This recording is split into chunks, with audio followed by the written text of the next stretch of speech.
ओम श्री गुरु सत्ताय नमः। सभी को प्रणाम। परम पूज्य गुरु जी गायत्री के साधक थे और उन्हें माँ गायत्री ने दर्शन भी दिए थे। पर पहली बार माँ गायत्री के दर्शन परम पूज्य गुरुदेव को कहाँ और किस जगह हुए थे, आइए जानते हैं। हिमालय जाते हुए वापस आने के बाद श्री राम ने अपनी मर्जी से आवलखेड़ा की सीमा भी नहीं लागी थी। ननिहाल गए थे, लेकिन वह भी पिता के साथ और पूरे परिवार के साथ लौटना हुआ था। मथुरा ने श्री राम को आकर्षित किया था। पिता के श्राद्ध कर्म के बाद एक दिन श्री राम ने ताई जी से कहा, माँ, अगर मैं आपको वचन दूं कि वापस आ जाऊंगा तो क्या आप मुझे मथुरा जाने की अनुमति देंगी? जिस तरह अनुमति मांगी गई थी उनमें नहीं होने का सवाल ही नहीं था। ताई जी ने शहर से अनुमति दी। पूछा कि कितने दिन में वापस लौटोगे? तो बोले, यही कोई 8-10 दिन में। उस समय यातायात के पर्याप्त साधन नहीं थे। आवलखेड़ा से मथुरा आने जाने में ही 3-4 दिन लग जाते थे। फिर 12 वर्ष की अबोध उम्र। एक बार तो मन हुआ कि मना कर दे, लेकिन बेटे का मन टूट जाएगा। ताई जी ने किसी को साथ ले जाने के लिए कहा, लेकिन श्री राम अकेले जाना चाहते थे। उन्होंने वैसा ही व्यक्त किया और अनुमति मिल गई। अगले दिन 3-4 जोड़ी कपड़े और ओढ़ने बिछाने के लिए दरी चादर के अलावा आने जाने रहने आदि के लिए खर्च का इंतजाम कर दिया।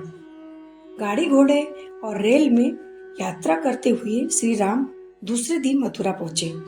वहां कुछ रिश्तेदार रहते थे, लेकिन उनके घर न जाकर श्याम जी की बगीची में पड़ाव डाला।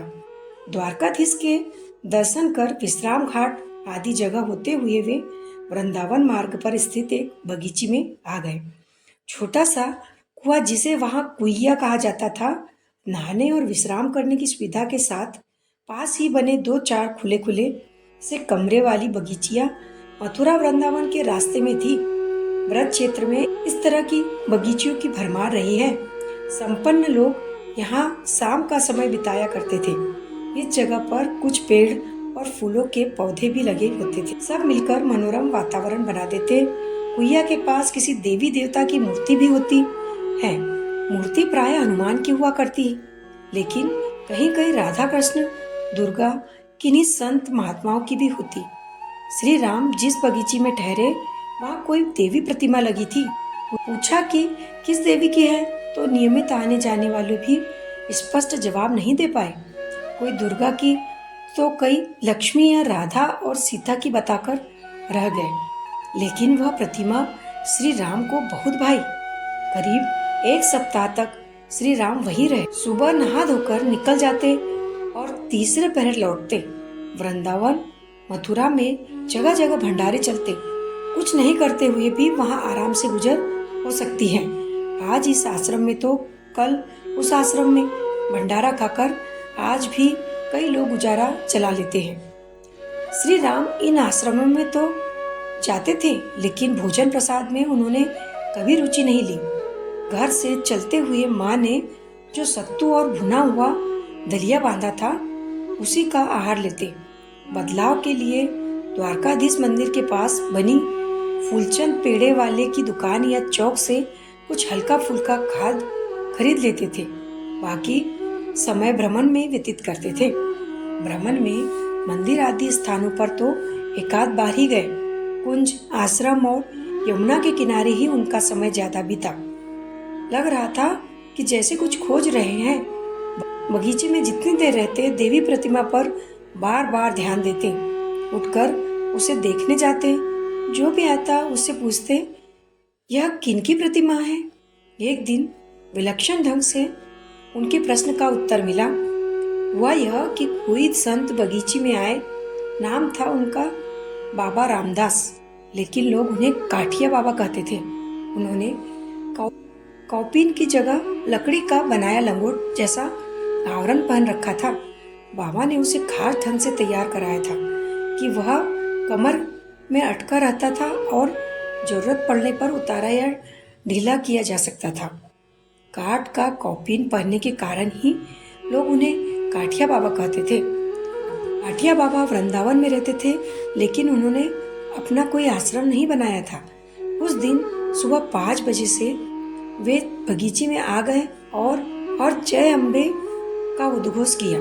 कुइया पर स्नान कर वे पास ही स्थित भगवती के दर्शन के लिए गए। देर तक बैठे रहे। पूजा पाठ कुछ करते दिखाई नहीं दिए। स्पष्ट वे ध्यान कर रहे थे। श्री राम उन्हें कौतूहल से देख रहे थे। ध्यान करके उठे तो लपक कर उनके चरण छूने लगे।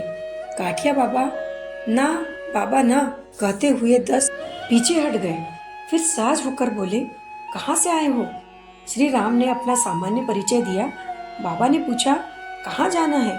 श्री राम ने उत्तर दिया, गंतव्य तो सभी का एक है, लेकिन जाना कैसे है यह पता नहीं है। सुनकर काठिया बाबा के चेहरे पर प्रसन्नता फूट पड़ी। कहने लगे, लेकिन तुम तो अपनी दिशा में ठीक जा रहे हो, कैसे कहते हो मार्ग नहीं मालूम?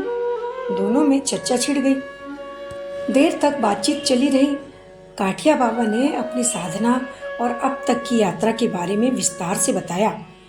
उन्हीं बाबा से यह समाधान हुआ कि देवी प्रतिमा गायत्री की है। यहाँ कभी एक आश्रम हुआ करता था।